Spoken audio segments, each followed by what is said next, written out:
कृष्णा, राधे राधे, जय श्री श्याम। दोस्तों, आज है पुत्रदा एकादशी और साथ में आज है सावन का आखिरी सोमवार। तो आप सभी दोस्तों को सावन के सोमवार की और पुत्रदा एकादशी की बहुत बहुत बहुत सारी बधाइयाँ।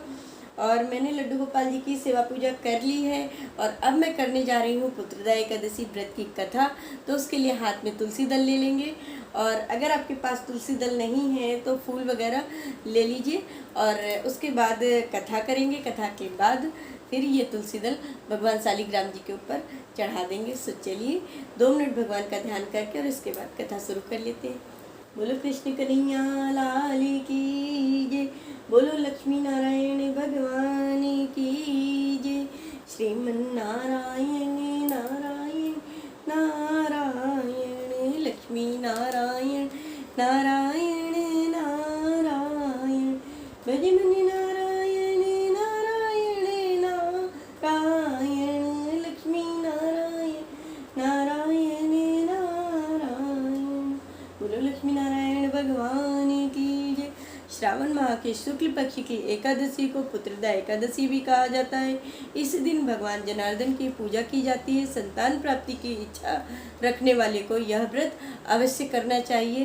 हे केशव, श्रावण माह में कौन सी एकादशी होती है, कृपया मेरे सामने इसका वर्णन कीजिए। भगवान श्री कृष्ण बोले, राजन, प्राचीन काल की बात है। द्वापर युग का समय था।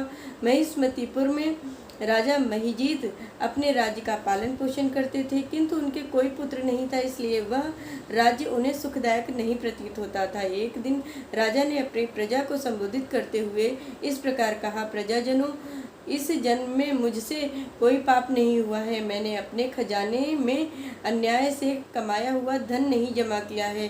ब्राह्मणों और देवताओं का धन भी मैंने कभी नहीं लिया है। प्रजा का पुत्रवत पालन किया है। धर्म से पृथ्वी पर अधिकार जमाया तथा दुष्टों को दंड दिया है। शिष्ट पुरुषों का सदा सम्मान किया है और किसी से द्वेष नहीं किया है। फिर भी क्या कारण है जो मेरे घर में आज तक पुत्र उत्पन्न नहीं हुआ है? आप लोग इसका विचार करें। राजा महिजीत की इस बात को जानने के लिए मंत्रीगण आदि वन में गए। वहाँ वन में जाकर उन्होंने बड़े बड़े मुनियों के दर्शन किए। उस स्थान पर वयोवृद्ध और धर्म के ज्ञाता महर्षि लोमेश भी थे। वे सभी उनके पास गए। उन सभी ने महर्षि को यथा योग्य प्रणाम किया और उनके सन्मुख बैठ गए। उनसे विनय करके कहने लगे कि हे देव, हमारे अहोभाग्य हैं कि हमने आपके दर्शन प्राप्त किए हैं। इस पर लोमेश ऋषि बोले, ब्राह्मणों, आप लोगों की विनय और आपके सद्व्यवहार से मैं अत्यंत प्रसन्न हूँ। अब आप मुझे अपने आने का कारण बतलाइए। मैं आपके कार्य को अपनी शक्ति के अनुसार अवश्य ही पूर्ण करूँगा। लोमेश ऋषि के ऐसे वचन सुनकर सब बोले, हे महर्षि, आप हमारी समस्त बातों को जानने में ब्रह्मा से भी अधिक समर्थ हैं। महिष्मती नाम की पुरी में एक महिजीत नाम का राजा रहता है। वह प्रजा का अपने परिवार की तरह धर्म के अनुसार पालन करता है, परंतु फिर भी उसके पुत्र नहीं है, जिससे वह अत्यंत दुखी रहते हैं। हम लोग उस राजा की प्रजा हैं, क्योंकि प्रजा का कर्तव्य है कि राजा के सुख में सुख माने और दुख में दुख माने। हमको उनके पुत्रहीन होने का अभी तक कारण प्रतीत नहीं हुआ है। हमको पूर्ण रूप से विश्वास है कि आप हमको राजा के पुत्र होने का उपाय बताकर आप हमारे राजा का कष्ट अवश्य दूर करेंगे। अतः इस पर महर्षि लोमेश ने एक क्षण के लिए नेत्र बंद किए और राजा के पूर्व जन्मों पर विचार करने लगे। विचार करके बोले कि हे ब्राह्मणों, यही राजा पिछले जन्म में अत्यंत निर्धन और बुरे कर्म किया करता था। एक गांव से दूसरे गांव को घूमता था और व्यापार किया करता था। एक दिन जेठ माह की शुक्ल पक्ष की द्वादशी के दिन, जो कि 2 दिन से भूखा था, दोपहर के समय एक जलाशय में पानी पीने गया। इतने में ही बछड़े के साथ एक गौ भी आ पहुंची। वह प्यास से व्याकुल, गर्मी से परेशान हो उसी जलाशय में पानी पीने लगी। तब इस व्यापारी ने पानी पीती गौ और बछड़े को बीच से ही हटाकर दूर कर दिया। और पानी नहीं पीने दिया। इसी कारण से राजा को यह दुख भोगने पड़ रहे हैं। एकादशी के दिन भूखा रहने से उसको राजा होने का बड़ा और राजा होने एकादशी के दिन भूखे रहने से उसको राजा होना पड़ा, और प्यासी गाय और बछड़े को प्यासा हटाने से पुत्र के वियोग में दुखी रहना पड़ रहा है। इस पर सब बोले, हे महर्षि, शास्त्र में ऐसा लिखा है कि पुण्य से पाप नष्ट हो जाते हैं, इसलिए कृपा करके आप राजा के पूर्व जन्म के पाप को नष्ट करने का कोई उपाय बतलाइए, क्योंकि इस पाप के क्षय होने से पुत्र रत्न की उत्पत्ति होगी। ब्राह्मण के ऐसे वचन को सुनकर लोमेश ऋषि बोले, हे ब्राह्मणों, यदि श्रावण माह के शुक्ल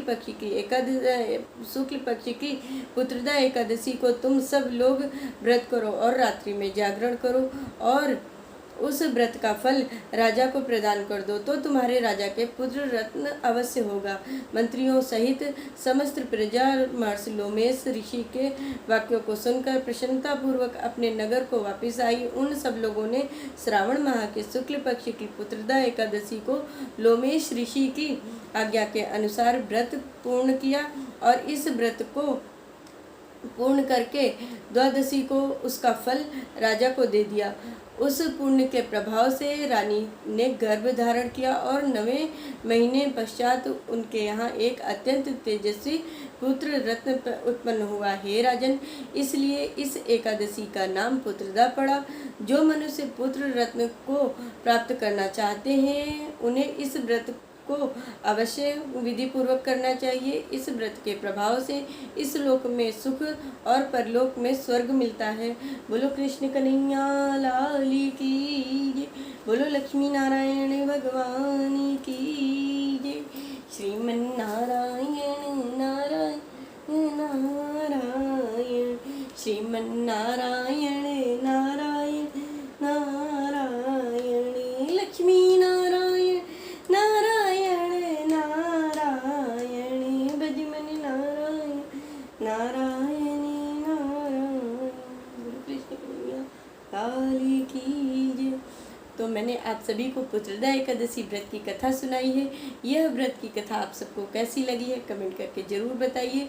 और जो लोग एकादशी का व्रत करते हैं उन्हें इस व्रत की कथा को ज़्यादा से ज़्यादा शेयर करना है। जो लोग व्रत करते हैं उन लोगों को ये वीडियो ज़रूर शेयर करिए। जय श्री कृष्णा, राधे राधे। मिलती हूँ आप सभी से नेक्स्ट वीडियो में। हरे कृष्णा, राधे राधे।